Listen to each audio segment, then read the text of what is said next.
Hello everyone.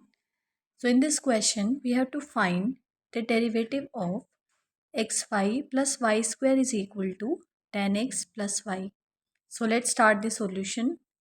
Xy plus y square is equal to tan x plus y. So we will differentiate both sides with respect to x.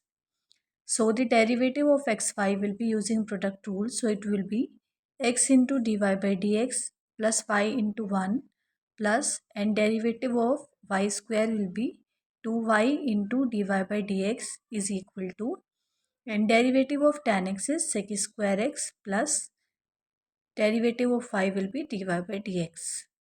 So it will be x into dy by dx plus y plus 2y into dy by dx is equal to sec square x plus dy by dx.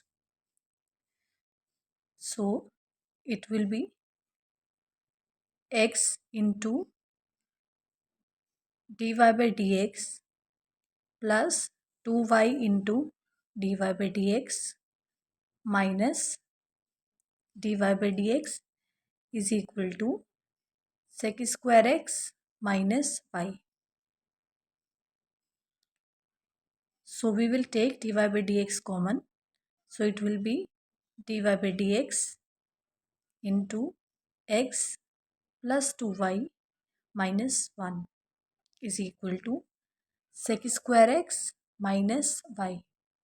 So it implies dy by dx is equal to sec square x minus y divided by x plus 2y minus 1.